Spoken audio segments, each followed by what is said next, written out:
반갑습니다. 네, 고맙습니다. 오늘은 6조단결 제9장 무엇을 자선이라 하는가 이 부분을 배울 건데요. 당연한 말인데 이 당연한 말을 우리가 어떻게 받아들여야 하는가, 그거는 이제 우리들 숙제고 과제라고 생각합니다. 그 선사들은 요지만 말씀하셨지 그 요지에 대한 자세한 설명, 부연 설명은 많이 하시지 않았거든요. 근데 그 이유가 뭐냐면 그 중요한 말씀을 하시고 조금 설명을 하셨지만 자세한 설명을 하지 않으신 것은 우리에게 생각을 하게 하고 또 실천을 하기 위해서 그렇게 하신 거거든요. 그러다 보면 의문이 생기거든요. 의문이, 이래서 그랬구나, 이래서는 안 되는구나 하는 의문이 생기기 때문에 스스로 답은 자신들이 찾아라 하는 의미에서 이렇게 조금 애매한 이런 표현법을 가지고 우리들에게 가르침을 설하신 거죠. 네, 교재 57쪽에 무엇을 자선이라 하는가 이 부분인데, 한번 원문을 좀, 원문 번역이죠, 한번 보도록 할게요.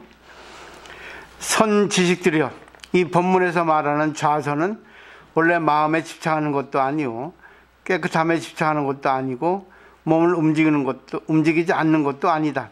만약 마음을 본다고 말한다면 마음은 원래 허망한 것이니 허망함은 헛개배와 같아 볼 것이 없다, 이렇게 말씀하셨는데 이해가 되면서 이해 안 되는 부분이 많이 있거든요. 왜 그러는가 하는 걸 좀 나중에 설명드리고, 그 다음에 그 밑에 설명이 좀 돼 있네요. 만약 깨끗함을 본다고 말한다면 사람의 성품은 본래 깨끗한데 망념 때문에 진여가 덮여있는 것이니 망념만 떠나면 본디의 성품은 깨끗하게 볼 것이 없다. 자신의 성품이 본래 깨끗함을 알아차리지 못하고 마음을 일으켜 깨끗함을 본다는 것에서 도리어 깨끗한 것에 집착하는 망념이 생긴다. 망념은 처소가 없으므로 본다는 것이 도리어 망념이 된 줄 알아야 한다. 깨끗함이라고 하는 것은 원래 없다는 거죠. 어디에 있는지 깨끗함은 없는데 그걸 보려고 한다는 자체가 망념이라, 허망된 생각이다, 잘못이라는 거죠. 그 다음에요, 깨끗함은 형상이 없는 것인데 깨끗한 모습을 내세워서 이것을 공고라고 말한다면 이런 견해를 내는 사람은 오히려 자신의 본디 성품을 가로막아 깨끗하다는 모습에 집착하는 번뇌에 묶인다. 참 이해가 되면서 이해가 안 되는 부분이에요. 그 자선이라는 것에 대해서 이 말씀을 하시는데, 설명을 하시는데 깨끗한 것에 대해서 집착하지 않는 거고 또 몸을 움직이지 않는 것도 아니고 또 마음을 본다고 하는 것도 아니라고 이렇게 했어요.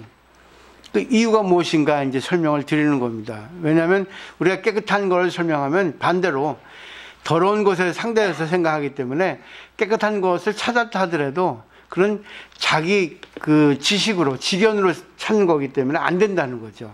그렇기 때문에 이 자선이라는 것에 대해서 하지 말라는 거는 결국 하지 말라는 거거든요. 근데 왜 하지 말라는 그런 설명이 약간 부족한데, 그 다음에 한번 보세요. 다음 페이지. 만약 어떤 사람이 다른 사람의 허물을 조금도 보지 않고 마음이 흔들리지 않는다면 그 사람의 본디 성품 역시 움직임 없이 고요한 것이다. 근데 이거는 할 수가 없죠. 상대의 허물을 어떻게 보지 않을 수 있겠습니까? 이렇게 하면 되는데 이렇게 하기 어렵거든요. 그래서 그 다음에 어리석은 사람은 자신의 몸만 움직이지 않게 할 뿐 입만 열면 다른 사람의 옳고 그름을 말하고 있으니 부처님의 도하는 어긋난다. 마음의 깨끗함을 보려고 집착하는 것이 도리어 도를 가로막는 인연이 된다. 결국 자선이라는 것은 몸을 움직이지 않는 것이 아니라는 거죠. 그러니까 움직이지 않게만 하는 것이 자선이라고 착각을 하기 때문에 육조 스님은 지금 이제 여기서 자성의 소를 일깨워 주는 겁니다. 그 다음에 이제 세계에 들어야 할 것이니 이 법문에 무엇을 자선이라 하는가. 이 법문에서는 조금도 걸림이 없어 바깥 어떤 경계에도 분별이 일어나지 않음을 잘하고 안의 본디 성품이 어지럽지 않은 것을 보는 것이 선이라 한다. 이렇게 자선에 대한 개념을 정리하셨어요. 근데 바깥 경계가 일어나지 않을 수가 없거든요. 안의 마음이 또 일어나지 않을 수가 없어요. 그럼 어떻게 해야 되는가? 그 방법론인데 그러면 가만히 앉으라 하는 거죠. 그래서 이 설명을 한번 조금 해볼 필요가 있다는 거죠. 그 다음에요, 무엇을 선정이라 하는가? 바깥 모습에 대한 집착을 떠남이 선이요, 안의 마음이 어지럽지 않은 것을 정의라 한다. 이것도 보세요. 안팎으로 동요하지 않는 거죠. 안팎으로 사물에 대한 견해가 일어나지 않는 거죠. 바깥에 어떤 모습이 있더라도 안의 성품이 어지럽지 않은 그 마음은 본디 자체가 깨끗하고 고요하다. 경계에 집착하기 때문에 이 집착으로 마음이 혼란해지니 바깥의 모습에 대한 집착을 떠나 어지럽지 않은 마음이 고요한 마음, 곧 정이다. 결국은 안팎으로 마음이 동요되지 않는 건데 중요한 거는 바깥 경계를 보더라도 안의 마음이 정해지면, 안정되면 된다. 이렇게 또 말씀하셨어요. 그 다음에 넘겨보세요. 바깥 어떤 모습에도 집착하지 않는 마음이 선이고, 선이라는 것은 이거 참선선자죠. 안으로 어지럽히지 않는 마음이 정이니, 선정에 대한 설명이죠. 밖의 선과 안의 정을 합쳐 이르러 선정이라 한다. 결국 선정이라는 것은 안팎으로 동요하지 않는 거죠. 유마경 제작품이다. 곧바로 마음이 툭 트이면 그 자리에서 본디 마음을 얻는다라고 하였고, 보살계의 경에서는 본디 근원 자신의 성품을 맑고 깨끗하다 이렇게 하였습니다. 선지들이여 자신의 성품이 본디 깨끗한 것임을 알아차려야 한다. 이 성품으로 스스로 닦아 자성법신이 되고 저절로 부처님 삶을 실천하여 부처님의 도를 이룬다. 여기까지가 이제 자선에 대한 육조심의 설명이에요. 알 듯 모를 듯 참 이해가 되면서 안 됩니다. 그래서 이제 오늘 프린트를 좀 길게 했는데 한번 보시면 이제 조금 이해가 좀 될 겁니다. 이해에 도움이 될 거예요. 이제 자선에 설명하셨는데 어떤 것도 마음을 두지 말라는데, 일단 오늘의 첫 번째는 삼매입니다. 삼매는 뭐 선정하고 같은 비슷한 말이에요. 삼매가 더 깊은 경지라고 얘기하죠. 근데 삼매에 대한 전자사전의 설명은 삼마디라고 하고, 음역은 범어로 인도말로, 그리고 삼마제라고 이렇게 이제 말을 합니다. 그 의역은 뭐냐면 등지 정정 정의 그런 겁니다. 그리고 이제 그걸 설명하는 것이 마음을 가져서 한 곳에 안정시키는 겁니다. 그래가지고 일종의 말하면 안정된 상태, 마음이 정해진 상태, 고요한 상태라고 얘기하거든요. 그걸 이제 삼매라고 하는 이 사전적인 의미의 설명입니다. 근데 이런 것에 대해서 우리가 잘 조금 더 넓게 설명할 필요가 있어요. 알아야 할 필요가 있는 거죠. 어떤 그 전문적인 분야에 있어도 이렇게 하는 거라고 해도 초보적인 사람은 그걸 갖다가 들어도 할 수가 없습니다. 근데 하다 보면 이렇게 해야 된다는 것이 이제 이해가 되는 거죠. 그렇기 때문에 자꾸만 이게 반복 실습을 해야 됩니다. 그래서 밑에 설명을 보면 삼매 그리고 또 선정이라 하면은 말은 다른데 비슷한 상태라고 보시면 되겠어요. 근데 대부분 사람들이 그래요. 무념무상이 되는 거, 앉아서. 그런 것처럼 생각하는데 착각입니다. 삼매 선정이라는 무념무상 되는 게 아니에요. 가만히 앉아가지고 마음이 없어지는 그런 상태가 아닙니다. 왜냐하면 인간이라고 하는 거는 가만히 무념무상 경지에 들어갈 수 있는 게 아니거든요. 뭐 체면술이나 어떤 여러 가지 무슨 기술이어 가지고 어느 조금 그런 경지에 갈 수 있는데 그 잠시 일정 동안의 그런 상태일 뿐이지 별로 오래 가지는 않습니다. 그리고 이 마음이 안정되고 그 마음의 공백 상태, 그런 것이 깨달음을 연다는 것은 있을 수 없다는 거예요. 이거는 많은 큰 스님들이, 공부한 사람들이 일정적으로 다 얘기를 하고 있습니다. 그렇기 때문에 이거를 잘 이해를 못하면 우리가 선정이라는 것이 그런 것이 아니었구나, 삼매라는 것이 그런 것이 아니었구나 알게 됩니다. 그래서 그 다음에 보면 이 불교에서 말하는 삼매는 용수보살이 그 저술한 대지도론이라는 논소가 있습니다. 이거는 이제 반야경의 해석인데, 거기 보면 이 그 삼매라고 하는 것은 좋은 마음 한 곳에 머물러 부동 움직이지 않는 상태를 말해. 그러니까 결국은 좋은 마음에 있는 겁니다. 좋은 마음에 계속 있는 건데, 이 좋은 마음에 계속 있기는 쉽지 않거든요. 결국은 잡념을 끊고 좋은 생각 바른진에 정신을 집중하고 그 한 생각이 오랫동안 계속 지속되는 걸 말해요. 근데 이 방법은 뭐냐면, 우리가 좋은 생각을 아무리 가져도 안 좋은 생각, 불안한 생각, 여러 가지 마음이 일어나게 되어 있습니다. 근데 그때 좋은 마음으로 돌리는 거예요. 내가 좋은 마음 하자, 좋은 생각을 돌리자 하지 않습니까? 그게 바로 삼매라는 겁니다. 좋은 생각이 계속 유지되는 건 없어요. 근데 하루 이틀 하다 보면 계속 유지가 되죠. 그렇기 때문에 하루 이틀 공부를 해서는 이 공부가 되지 않는다는 것을 아셔야 될 거예요. 근데 이 참선하고 명상하고 다른 점이 그겁니다.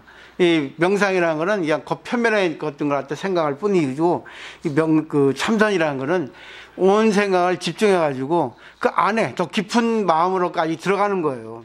거기에 다 설명되어 있거든요. 결국은 혼이라고 하는 거, 영이라고 하는 거, 거기까지 들어가야 돼요. 아주 깊은 의식의 세계, 그 아래아식, 잠재의식까지 들어가야 된다는 거죠. 그 잠재의식 안에 또 불성이라는 게 있고 진화라는 게 있고 그런 세계가 또 있거든요. 그렇기 때문에 그 깊은 세계까지 들어가야 되는데, 그러기 위해서는 계속 좋은 마음을 집중하는 거죠. 다른 마음이 일어나도 계속 집중해 가다 보면 그것이 이제 깊은 마음, 우리 마음 저변에 있는 그런 영혼, 불성의 세계, 참 자아 세계, 거기에 이제 도달한다는 거죠. 그것도 맨 밑에 있잖아요. 온 정신은 무엇이냐면 우리 표면에 있는 현재의식뿐 아니라 잠재의식까지 하나로 된 상태를 말하는 거거든요. 그러면 거기에 영혼이라는 세계가 나오게 되고, 또 불성, 또 진화라는 세계가 또 나오게 된다는 겁니다. 이 페이지 쭉 보시면 되죠? 그러니까 이 삼매라고 하면은 온 정신을 갖다가 계속 좋은 마음에 집중하는 것에 의해 가지고 숨어있는, 가려있는, 번뇌에 가려있는 그런 진화, 불성, 그 인격이라고 말을 바꿀 수 있겠죠. 양심이라 할 수 있겠죠. 그런 걸 꺼내는 겁니다. 통째로 꺼내는 거죠. 계속 하나에 집중하다 보면 자기가 갖고 있는 모든 그런 기술, 테크닉, 우리가 일반적으로 일할 때 보면 그게 다 나누게 있거든요. 그러면 결국은 이제 진화가 발동되면은 거기에 이제 자비가 나온다 그러죠. 자비가 나오면 중생을 어떻게 구제할 것인가. 중생을 구제하는 것에 해가지고 어떨 때는 엄하게, 어떨 때는 부드럽게 이렇게 자유자재로 이게 작용을 할 수 있게 된다는 거죠. 그래서 우리가 이 지혜에 도달하기 위해서는 삼매가 필요하고, 또 지혜가 도달해가지고 이제 참 자아, 불성에 도달하면 거기에 자비가 생기고, 자비가 생기면 방편으로 중생을 구제할 수 있다는 거죠. 이게 공식입니다, 이게. 그 때문에 이 삼매라는 거는 그런 거예요. 그 때문에 육조 스님께서 이렇게 하지 말라는 거는 계속 집착하지 말라는 거죠. 우리가 한 마음에 이렇게 집중을 하다 보면은 여러 가지 마음이 생기거든요. 근데 여러 가지 마음이 생기는 게 당연하다는 거죠. 좋은 마음, 나쁜 마음, 불안한 마음, 화나는 마음 생기죠. 근데 그것이 순간순간 변하기 때문에 그 변하는 것에 대해 집착하지 말라는 겁니다. 왜? 없어지기 때문에. 마음은 순간 변하기 때문에 없어집니다. 근데 계속 좋은 마음에 이렇게 돌리는 거죠. 그 다음에 언젠가는 그게 이제 완숙하게 되고 익숙하게 되면은 이제 자아, 불성이라는 거, 거기까지 도달하게 된다는 겁니다. 참 자아죠. 그렇기 때문에 우리가 바란스를 잃는 게 사실은 우리를 성장시킨다 그럽니다. 바란스를 잃는다. 오른손이 하는데 오른손은 바란스를 잃으면 왼손이 하잖아요. 교대교대 하잖아요. 어떤 일을 할 때 보십시오. 운전할 때도 내가 핸들링 할 때 핸들링 하면서 악셀레터 밟죠. 그리고 또 눈으로 사물을 보죠. 계속 밸런스 잃는 것 같은데 진짜 밸런스가 그 바탕에 있는 겁니다. 그게 바로 진화라고 불성이라는 거죠. 원래 본 바탕은 조화라는 밸런스인데 그 밸런스가 오른손 왼손 모든 걸 갖다가 서로 교대하면서 바톤 타치하면서 밸런스 이루면서 아름다운 조화가 아름다운 밸런스가 탄생한다는 겁니다. 변합니다. 그렇기 때문에 밸런스를 잃어야만이 되는 거죠. 말을 할 때도 우리가 계속 말을 갖다 이어서 하잖아요. 근데 밸런스가 이루어지면서 얻어지면서 계속 변화하면서 조화가 이루어지는 거죠. 그렇죠? 그러니까 진짜 조화라 하는 거는 밸런스가 이루어져야 된다는 거죠. 밸런스를 잃어버려야지만이 조화가 탄생한다는 거예요. 거기에 이제 좋은 현상, 뭐 좋은 결과가 나오든 안 나오든 관계없이 거기에 구애되지 않고 계속 자기 하다 보면 진짜 맞는 밸런스가 탄생한다는 겁니다. 그 때문에 여기서 자선이라 하는 것도 너무 좋은 것만 생각하지 말라. 너무 뭐 움직이지 않게 하지 마라. 마음을 본다고 하지 마라. 이거는 거기에 집착하지 말라는 거죠. 결국 그게 결론인데 그걸 하는 과정에 있어서는 이것저것 다 구애받지 말라. 그겁니다. 이게 결론이에요. 그 다음에 천태지 선사의 자선이 있습니다. 그러면 여기는 세 단계가 있는데 조신, 조식, 조심이에요. 아시죠 이건? 조신은 몸을 조절하는 겁니다. 우리가 자선할 때 규칙이 있습니다. 자선할 때 있잖아요. 결과 보자. 왼발을 오른쪽 무릎에 허벅지에 올리고 오른발을 왼쪽 무릎에 올리고 그리고 오른손 왼손 이렇게 하지 않습니까? 이거는 우주의 자세라 그래요. 우주의 인. 근데 이것이 사람의 정신 집중을 하기 위해서는 가장 우주와 하나가 되는 그런 자세라 합니다. 근데 오른손이 있고 왼손이 있어요. 오른발이 있고 왼발이 있습니다. 그리고 척추를 세웁니다. 그리고 턱을 당깁니다. 눈은 1m 앞을 봅니다. 눈은 반환이고. 왜 그러겠어요? 이것이 정신 집중을 위해서는 가장 최적의 상태라는 겁니다. 근데 이렇게 함으로써, 이 규칙이죠. 이걸 함으로써 좋은 마음을 유지할 수 있는 그런 최적의 상태인데 이렇게 한다 하더라도 우리가 계속 오래 유지할 수는 없다 그래요. 그러니까 유지하려 하지 말고 어떤 생각이 일어나고 없어지고 일어나고 없어지는 것 같다 그냥 관하면 된다는 겁니다. 집착하지 말라는 거죠. 내가 좋은 마음을 찾아야겠다. 아니 내 마음을 봐야겠다. 내 마음을 갖다 없애야겠다 하지 말고 그냥 어떤 생각이 일어나도 거기 머물지 말라는 겁니다. 이겁니다. 구애받지 말라는 거죠. 근데 하루아침에 되진 않아요. 근데 하다 보면 잠시 이제 이게 뭐죠? 내 마음을 조절할 수가 있습니다. 그게 베테랑이지 않습니까? 하루 이틀 됩니까? 그러니까 이 자세를 먼저 조절하라는 거죠. 자세를 조절하면서 내 마음이 저절로 자세를 조절하는 동시에 내 마음이 안정되는 그런 그것이 쉬워진다는 거죠. 그 다음에 조식은 뭐예요? 숨을 조절하는 거죠. 우리가 숨을 조절하는 거는 숨은 완전 생명입니다. 들숨 날숨 교대하잖아요. 근데 보세요. 오른쪽 왼쪽입니다. 둘입니다. 근데 이것이 오른쪽 왼쪽이 둘입니까? 하나지. 하나이면서 둘이면서 하나. 그러니까 둘이라 해도 틀리고 하나라 해도 틀립니다. 근데 결국 둘이면서 하나면 둘이면서 조화를 이루어요. 그럼 밸런스를 잊지 않습니까? 근데 또 밸런스를 맞추지 않습니까? 계속 이런 상태를 유지하기 때문에 결국 모든 것은 하나로 연결되어 있지만 하나지만은 아니다. 하나면서 둘이다. 둘이면서 하나다 하는 거죠. 하나로 합치라고만 불교에서 얘기를 하지 하나에 합친 걸 둘로 나누어라고는 많이 얘기하지 않거든요. 결국은 우리 공부하러 오신 분하고 나하고 둘이잖아요. 근데 하나로 지금 합치고 있잖아요. 그죠? 근데 마음을 또 합치다가 또 다른 생각 하잖아요. 관계 없다는 거예요. 그러면서 밸런스를 이루면서 밸런스를 맞추면서 거기에 큰 조화를 이루는 거죠. 그러니까 이걸 갖다가 너무 억지로 하려면 오히려 돈을 잃는다는 겁니다. 그러니까 자선할 때는 부처를 찾으려 하지 마. 좋은 마음 찾으려 하지 마라. 그러면 오히려 그대의 좋은 마음이 또 날아간다는 거죠. 왜? 자아에서 나온 좋은 마음이기 때문에. 진짜 참자아에서 나온 좋은 마음이 나와야 되는데 그러기 위해서는 어떤 것도 다 이렇게 거둬들이라는 거죠. 버리지 말라는 겁니다. 계속 갖고 놀라는 거죠. 유의하라는 거죠. 참 자유가 되기까지. 그렇게 되어 있습니다. 그러니까 그 다음에 조심이죠. 마음을 조절하는데 마음을 조절하는 거는 참 쉽지 않아요. 그죠? 그렇기 때문에 첫 번째가 몸을, 자세를 바르게, 그 다음에 숨을 바르게. 우리가 한번 보세요. 마음이 평온할 때는 자세가 바릅니다. 마음이 평온하지 않을 때는 열하든가 이랬든 그렇습니다. 잘 생각해 보세요. 자세가 중요합니다. 일할 때도 자세가 중요하고, 운전할 때도 자세가 중요하고, 술 마실 때도 자세가 중요합니다. 자세 진짜 중요합니다. 그렇지만 또 선에서는 자세를 중시하지 않지만 그래도 규칙이 있습니다. 하여튼 자세 똑바로 해라 그러잖아요. 척추를 세우는 거, 턱을 당기는 거. 그래야지만이 힘이 모아진다는 거죠. 그러면서 몸을 통해 가지고 마음을 조절하는 방법입니다. 그 다음에 숨도 보세요. 우리가 숨이 조절되지 않으면 오래 못 걷습니다. 일을 못 합니다. 숨이 헐떡거리면 일 못 해요. 마음을 집중할 수 없습니다. 그래서 숨을 조절하라 그죠. 깊은 숨을 쉴 수 있도록 숨에 마음을 모아라는 거죠. 숨도 보세요. 들숨 날숨 하잖아요. 바란스 잃는 겁니다. 들어가면서 들숨이 없어졌죠. 날숨이 나옵니다. 날숨이 나오면서 또 들숨을 바뀌죠. 이 그리고 어디에 보면 회전문이에요. 회전문. 들어가고 나가고. 그죠? 들어가고 나가지 않습니까? 모든 것은 둘이면서 하나입니다. 이런 이치를 아시면 돼요. 그러니까 모든 거는 서로 관계하고 변화하기 때문에 거기에 너무 연연할 필요 없다는 거죠.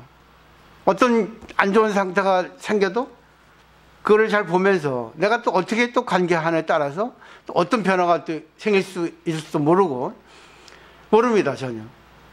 그래서 이 천태지선사의 자선은 조식, 조신, 조식, 조심이죠. 그러면 이제 불지견이 생긴다 그래요. 불지견이라는 거는 우리가 찾기 위해서 공부합니다. 머리로 찾지만 머리로 찾는 사람도 있어요. 근데 머리가 완전히 진짜 아까 말했던 선정을 통해서 참 자기, 진화, 그리고 불성까지 들어가야지만이 머리를 찾는 게 성공하는 거거든요. 근데 머리로 찾는 거는 솔직히 희박해요. 머리로 찾아가지고 자기가 실천을 옮겨야만이 참 자아가 나오거든요. 그래서 불지견에 대해서 그 헤르만 헤세의 그 시타르타에 있는 내용을 조금 제가 옮겨왔습니다. 그 보시면 독일 태생의 스위스 소설가 헤르만 헤세의 다음의 말은 우리들 불지견이라는 것은 부처님의 지혜입니다. 결국은 참 자기예요. 우리에게 참 자기 불성이라는 게 있거든요. 그래서 우리가 진짜 부처님 지혜로 제법 모든 걸 볼 때의 마음가짐을 한번 보시면 좋을 것 같아요. 그 내용의 한 구절을 인용한 걸 보면 시타르타는 몸을 웅크리고 지면에서 하나의 돌을 들어 올려 손바닥에서 가볍게 움직였다. 이것은 돌이다라고.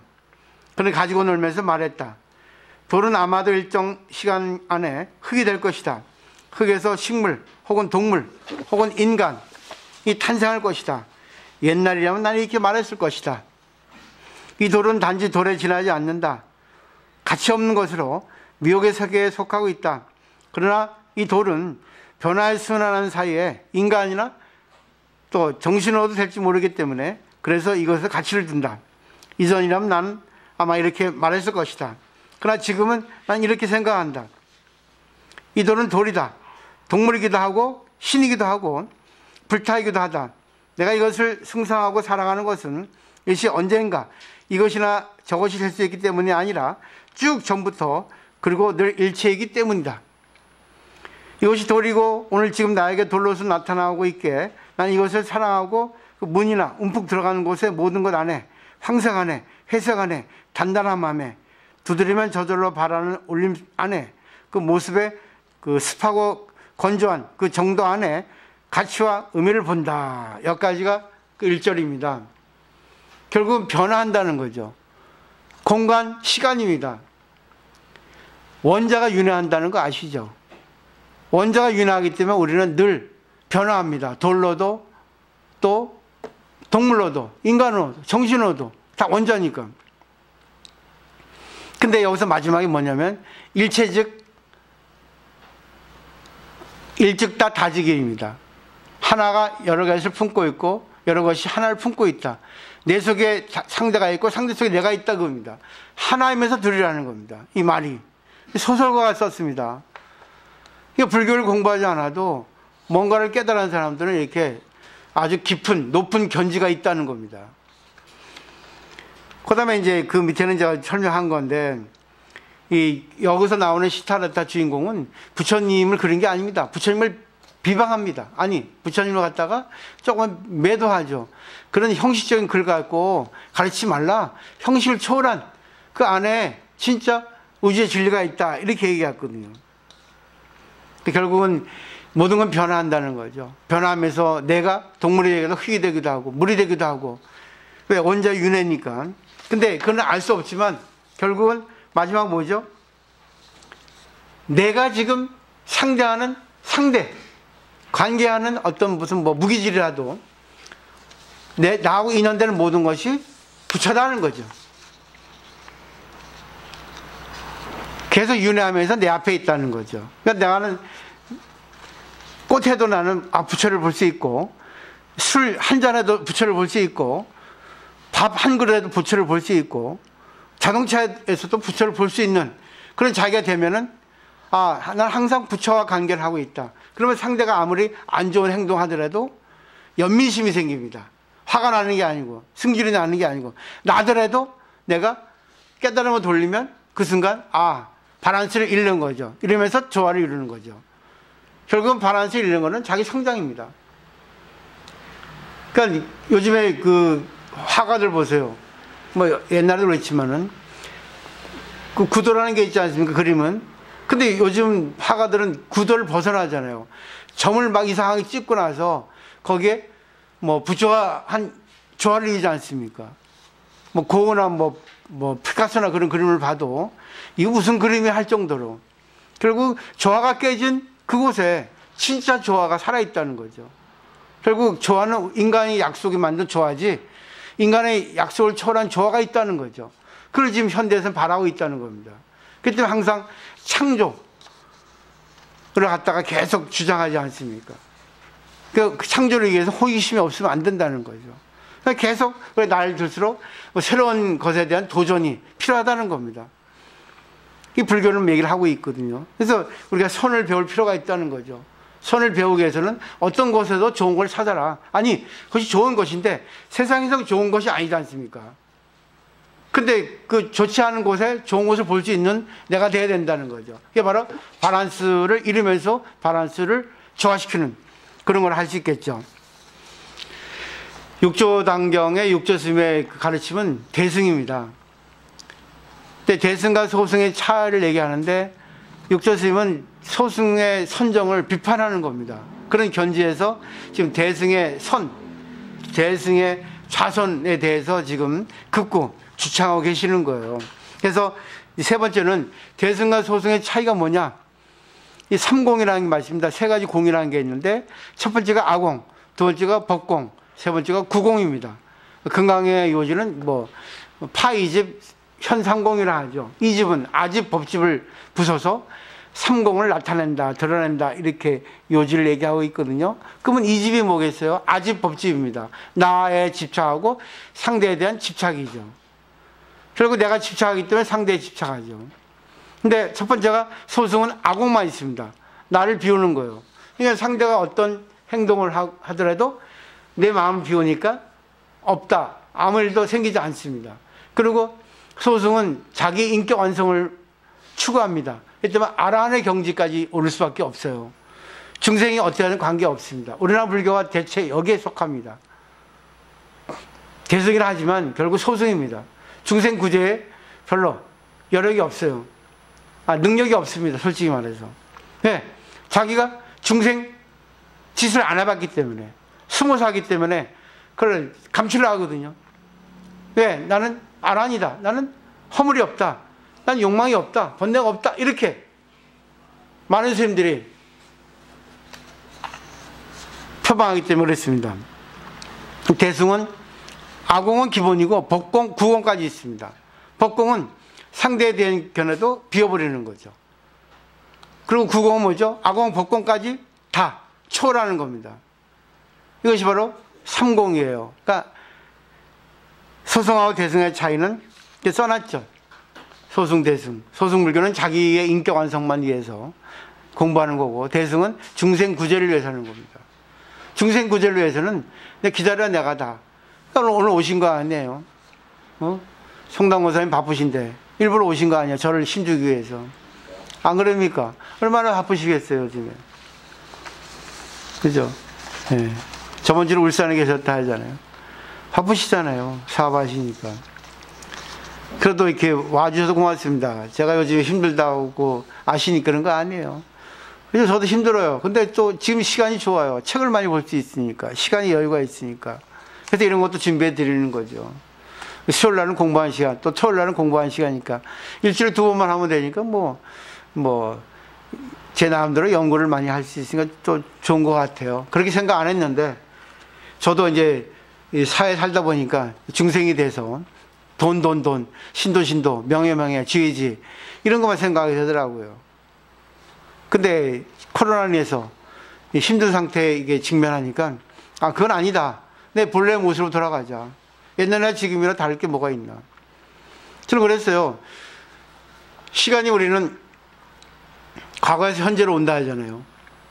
또 현재에서 미래로 간다 하잖아요. 근데 많은 선사들이 있습니다. 시간은 과거에서 현재로 와서 미래로 가지만 미래에 와서 현재로 와서 과거로 간다. 이걸 생각할 수 있겠는가? 이렇게 얘기하고 있거든요. 생각해 보십시오. 우리가 지금 힘들 때, 과거가 좋았어. 하면 지금 현재 이 순간 과거로 간 겁니다. 과거가 현재가 된 거죠. 왜? 과거로 돌렸잖아요. 이게 바로 우리 마음의 오묘함입니다. 미래로 갈 수 있습니다. 그죠? 그 시간은 자유자재인 거예요. 근데 그거를 누가 쓰느냐?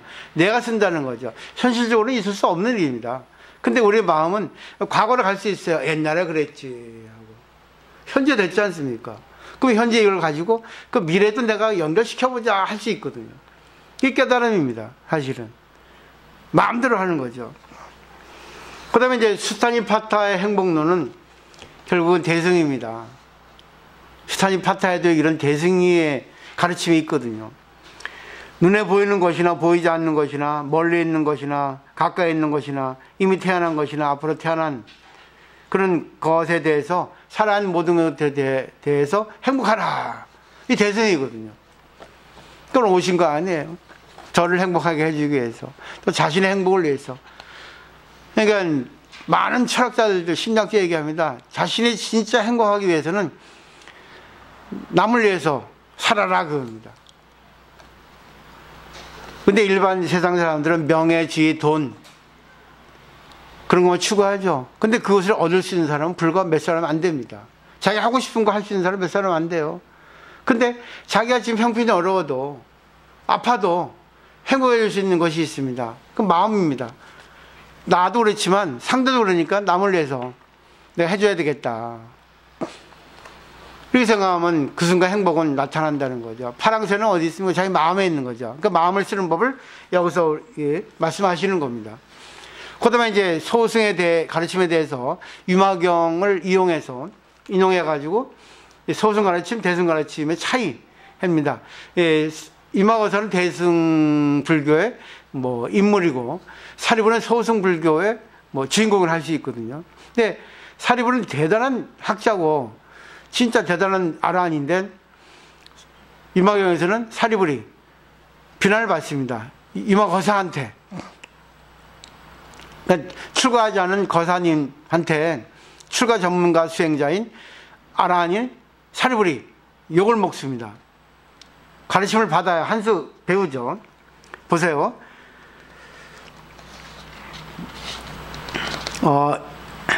이거는 이제 불국품에 있는 얘기입니다. 그 전에 제가 순서를 바꿨는데, 이마경 첫 번째는 불국토. 부처님 나라, 부처님 국토는 어떤 것이 부처님 국토라고 하는 것에 대해서 지금 이제 설명하고 있거든요. 그래서 우리 마음이 청정하다는 것은 결국은 우리 그 세계가 청정하다는 것은 부처님 국토가 나타난다는 것은 결국 마음이 청정해지면 된다는 거죠. 보세요. 보족이요. 만일 보살이 정토는 이게 극락 정토가 아닙니다. 이 세계를 깨끗한 세계로 만들고자 한다면 마땅히 그 마음을 청정해라. 그 마음이 청정함에 따라 불국토가 청정해진다. 결국 마음이 먼저라는 겁니다. 마음이 청정해지면 되죠. 청정이 뭐겠습니까? 마음을 비우는 거죠. 마음을 갖다 자기가 행복하게 지금 이 순간 만드는 거죠. 그 다음에 석가사전이 마음이 청정해지면 불국토가 청정해진다 이렇게 말씀하실 때 그 자리 법자에 앉아있던 사리불이 하나의 의문을 일으켰습니다. 그 의문은 만약 그렇다면 이 세계가 청정하지 않은 것은 왜입니까? 그런 거예요. 따져 묻습니다. 참 사리불 어리석은 역할을 하죠.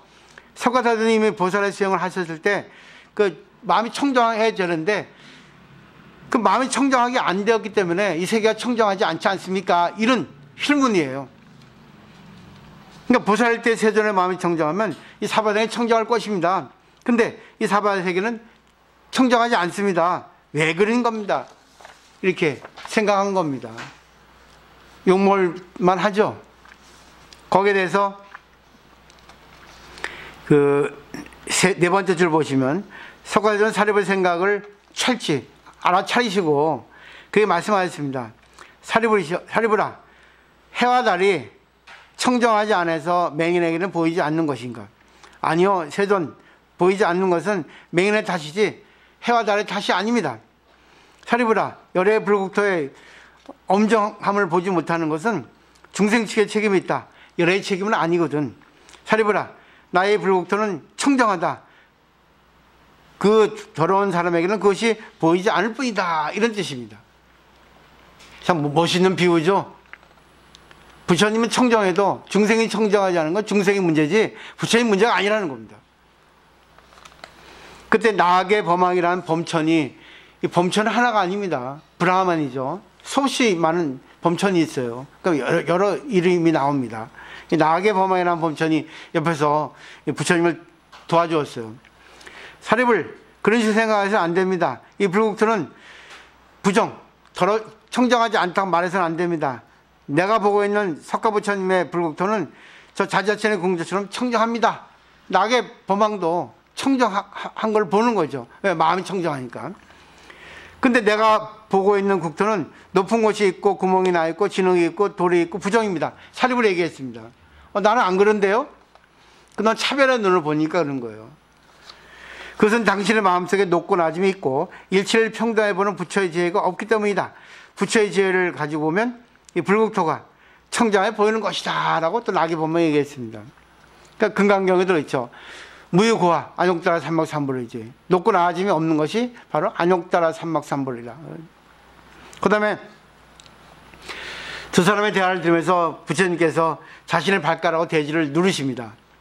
누르니까 호련히 삼천대천세기가 무수한 그 진견 보배를 가지고 장엄되었습니다. 엄식되었습니다.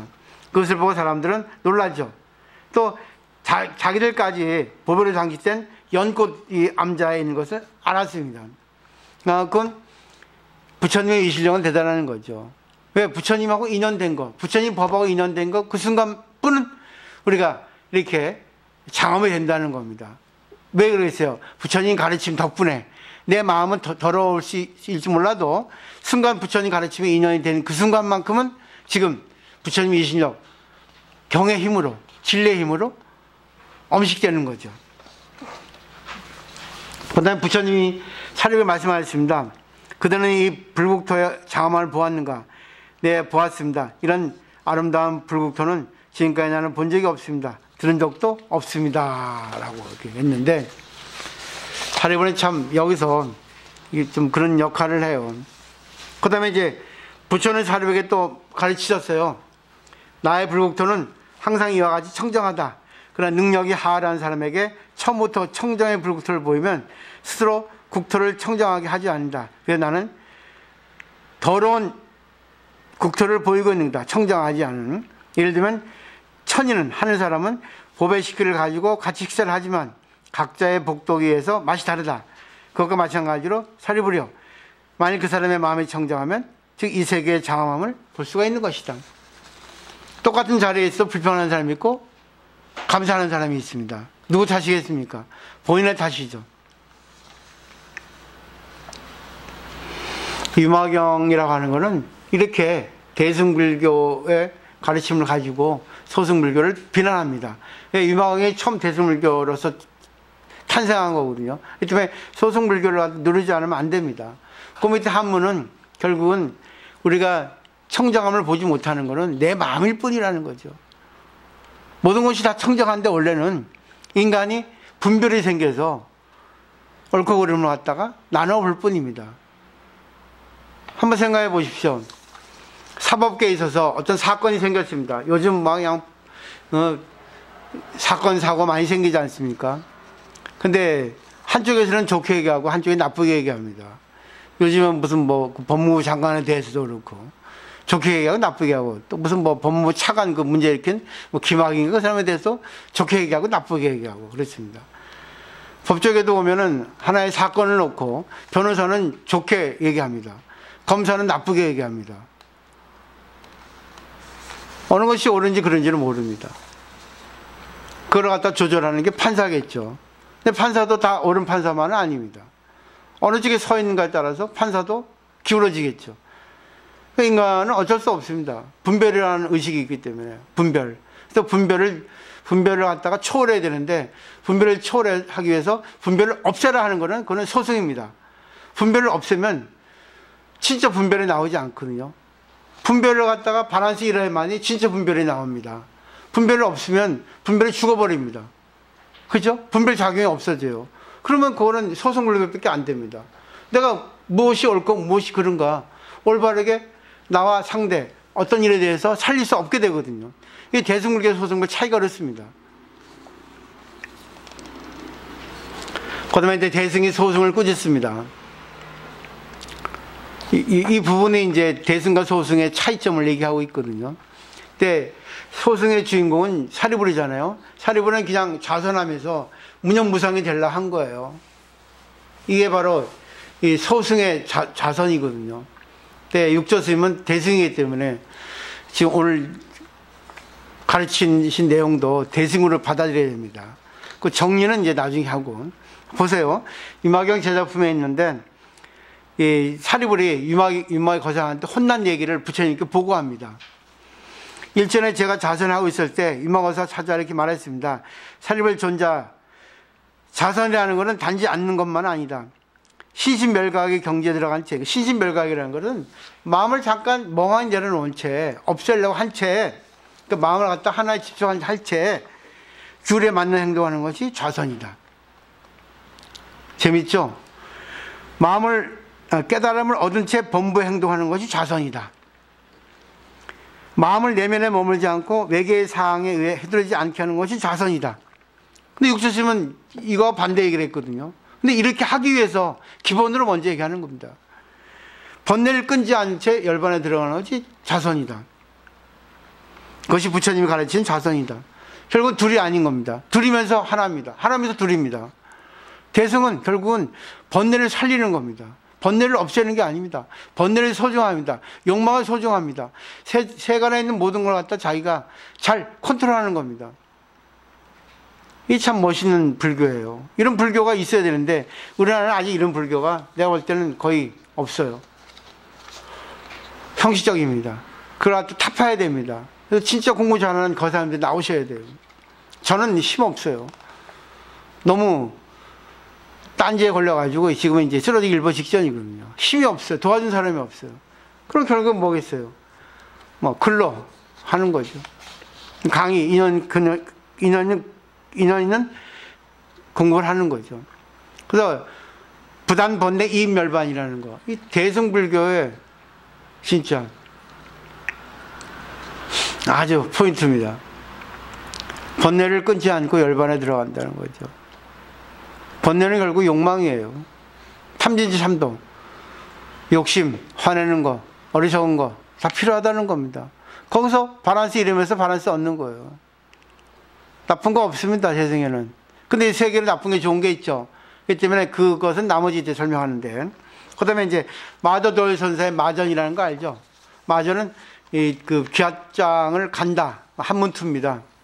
다 아시는 거지, 유명하니까. 마도 스님이 좌선하고 있죠. 스승인 남박회영 선사가 뭐 하고 있냐 하니까 좌선합니다. 뭐 하려고 부처대기에서 하죠. 그래서 남박회영 선도 역시 선사라 개팍합니다. 무슨 말도 안 되는 말로 할 텐데 몸으로 보이죠. 기아장을 갖고 와가지고 쓱쓱 갑니다. 거슬리죠. 그러니까 자선한 데 가지고 무념무상 경제 들어갈 수 있는 건 아니에요. 쉽지 않아요. 들어간다도 뭐 그렇게 중요하지 깨달음과 연결되지 않습니다. 중요시하지 않아요, 불교에서는. 그러니까 제자인 마조스님 묻죠. 지금 뭐 하십니까? 기아장 간다. 뭐 하시려고요? 거울 만들려고. 에휴, 기아장 가라. 무슨 거울 됩니까? 그래, 이놈아. 그렇죠? 그래? 벽돌 갈아가, 기아장 갈아가지고 거울 만들 수 없다면 자선하고 무슨 부처가 되는데, 어? 중생이 어떻게 부처 될 수 있겠어? 중생인데? 부처래야 부처가 되지. 올챙이가 깨구리 되긴 합니다. 근데 올챙이하고 깨구리 관계 생각해 보세요. 모양은 다르죠. 근데 하나예요. 중생하고 부처는 모양은 다르지만 하나입니다. 근데 중생이 지금 생각을 하기에 내가 지금 중생의 모습을 하고 있지만 마음은 부처다. 그러면 마음이 부처면 내 중생의 몸도 부처의 몸으로 바뀌지 않는가, 이리 생각하는 것이 바로 자선입니다. 결국 마도 도리선사도 자선할 때 내가 부처라고 생각하고 자선했으면 됐습니다. 자선하려고 뭘 얻으려고 생각하면 안 되는 그 뜻입니다. 여기는 마도 스님이 깨닫지 못했어요. 그 다음에 뭐라 합니까? 우마가 그 마차가 가지 않을 때 소를 때려야 되는가 마차를 때려야 되는가 답하는 거는 뭐 틀림없죠. 소를 때려야죠. 근데 소를 때려도 마차가 망가졌으면 못 갑니다. 그죠? 마차가 망가지지 않아도 소가 가려고 하지 않으면 또 마차는 안 갑니다. 그렇죠? 생각해 보십시오. 잘 생각해 보세요. 벽돌은 갈아도 거울 되지 않습니다. 중생이 아무리 공부해도 부처는 되지 않습니다. 그럼 어떻게 할까? 답은 내가 부처라고 생각하는 거예요. 아니, 부처의 종자도 있고 중생의 종자도 있는데 그 종자는 공이다. 그래서 공을 기본 베이스를 알라 그겁니다. 육세스님이 그랬잖아요. 아무것도 없는 거예요. 실체 없다는 거야. 처소도 없어요. 모양도 없어. 그걸 알고 공부하라는 거죠. 그리고 네가 어떤 마음이 생겨도 그걸 갖다가 유의해라. 그걸 갖다가 자유자재로 굴려라. 망상해라 그거죠. 그리고 거기서 네가 가만히 이렇게 자선을 하면서 보면은 거기 답이 나온다는 거죠. 그 답이 진짜 네 거라는 거죠. 네 스스로 찾은 거니까. 아무리 모치를 알려준다 해도 스스로 모치를 해보지 않으면 모치를 할 수 없습니다. 운전도 마찬가지예요. 이론하면 뭐가 있습니까? 스스로 자동차를 운전해봐야지 운전을 알지. 또 도로에 나가봐야지 운전을 알죠. 그죠? 이게 바로 선입니다. 그 다음에 이제 유식의 사지보리는 이제 마지막인데, 이거는 이제 그 우리 인식세계, 전오식, 제6의식, 제7말라식, 제8아래아식, 그걸 이제 옆에 배달시켰거든요. 대원경지라는 그 거울이 있는데, 그건 이제 전체를 갖다가 비춰주는 그런 거울이에요. 최고죠. 그 다음에 이제 평등성지라는 거울이 있는데, 그거는 자기 중심, 자기 이기성, 자기 계산성을 갖다가 없애주는 거울입니다. 그 다음에 묘관찰지라는 거울이 있는데, 이거는 묘하게 관찰하는 거죠. 묘한 관찰이기 때문에 묘라는 게 어렵습니다. 어떻게 관찰하느냐? 결국 분별, 무분별입니다. 이렇게 저렇게 관찰하는, 여러 가지 각도에서 관찰하는 거죠. 근데 사람은 대화해보면 자기 생각에 빠져 있어요. 대화해보면 압니다. 그죠? 그러니까 내 생각에 고집하지 말고 상대 생각도 존경해줘라. 그리고 여러 가지 각도에서 생각을, 사물을 분별하라 그거죠. 그리고 여러 가지로 답을 내라고 합니다. 그게 묘관찰지예요. 묘하게 관찰하는 거죠. 분별 아닙니까? 관찰이. 그 다음에 성소작지는 전오식, 아님의 설신. 눈으로 무엇을 보는데, 귀로 무엇을 듣는데, 코로 무엇을 맞는데, 이거는 우리 감각기관인데 전부 남을 위해서 있다는 거죠. 그래서 내가 첫 번째, 남을 위해서 냄새를 맡고, 남을 위해서 보고, 남을 위해서 듣기 때문에 여기서 기본이 돼가지고 묘관찰지, 평등성지, 대원경지로 가는 겁니다. 순서가 그래요. 근데 이것은 다 여럿이지만 하나입니다. 동시에 작용을 합니다. 근데 어떤 것이 주인공이냐? 여기 보면 그 식이 있죠? 말라식이 있죠? 제7말라식. 이것만 평등성질로 바뀌면 돼요. 이게 주범이거든요. 이게 사조하거든요, 이게. 뒤에서. 제칠 말라식은 이기심입니다. 여무식, 자아식, 계산식, 그렇게 얘기를 해요. 내가 뭐를 계산합니다. 이게 이익이 되냐, 손해가 되냐. 어떻게 하면 좋을까 말까. 이렇게 자기 중심입니다. 이해관계에 얽혀버려요. 아무리 내가 호소를 해도 자기 이해관계에 도움이 안 되면 안 합니다 합니다. 근데 공부를 하는 사람은 내가 손해를 봐도 상대의 입장에 대해서 생각을 해줄 수 있는 여유가 생기죠. 그래서 사지보유는 왼쪽 거, 오른쪽 설명은 우리 의식세계를 얘기하고 있거든요. 그 다음에 마지막에 이제 중도로 가야지만이 되거든요. 그러니까 중도로 가기 위한 기본 전제의 공부입니다. 육지단경은. 근데 공부한 사람은 다 중도를 꺼내는데 공부 안 된 분은 다 공이야. 공은 아니거든요. 그 공을 없애기 위해서 아까 아공, 법공, 구공이 된 겁니다. 근데 이 법화경에도 보시면 해탈상, 이상, 멸상 이게 전개됩니다. 해탈상은 공이고 이상은 떠나는 상이니까 공에서 떠납니다. 색입니다. 그 다음에 멸상은 뭐죠? 공색, 색공, 색불이공, 공불이색, 색시공, 공색 이걸 갖다 조화를 해가지고 반야지혜를 꺼내는 게 멸상입니다. 중도입니다. 이런 단계로 가서 멸상이 되지 않으면 선을 공부해도 의미가 없고 대승불교를 공부해도 의미가 없어요. 야, 우리 결론을 내자 하지 않습니까? 결론이 바로 멸상입니다. 결론을 내기 위해서는 내 입장, 상대 입장 잘 봐야 되겠죠.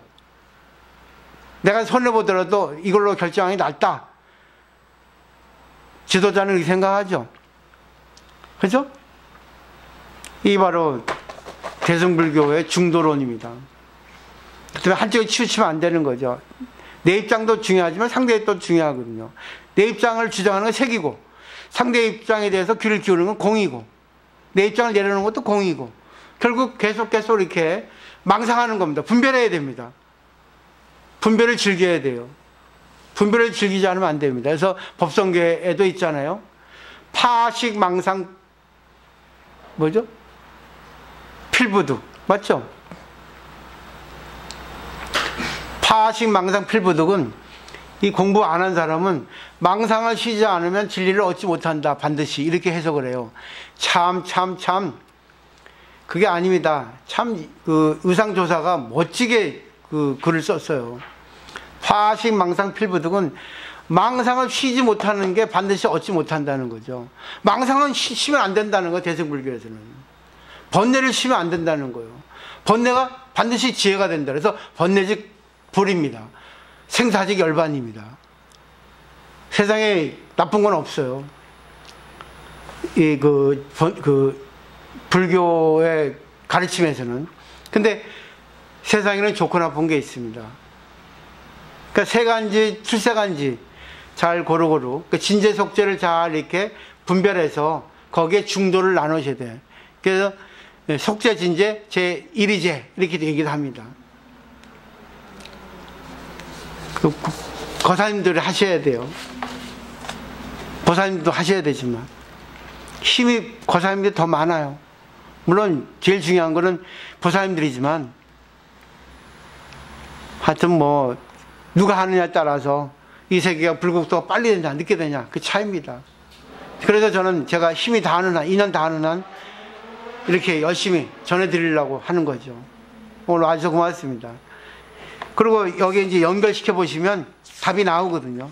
다음 시간에 좀 정리해 드릴 테니까 오늘 공부 결국은 저는 이 프린트를 나눠드린 게 결국은 왜 자선, 왜 육조스님이 이렇게 설명했는가 그 배경 그리고 소승과 대승의 차이 그리고 여기서 우리가 어떻게 내가 내 걸로 만들어야 되는가까지 가야 됩니다. 자기가 해보지 않으면 몰라 이거든요. 그렇기 때문에 중요한 거는 이 가르침에 대해서 이렇게 하라 해서 하면 안 됩니다. 이렇게 하라는 건 결국 이유가 있거든요. 그러니까 이거는 갖다 전체적인 가르침이고 그 안에 과정이라는 게 있거든요. 이 과정을 갖다 자기가 찾아야 됩니다. 이래서 이렇게 얘기했구나. 그걸 갖다가 좀 이렇게 생각하시고 정리하셔야 되겠습니다. 마치도록 하겠습니다.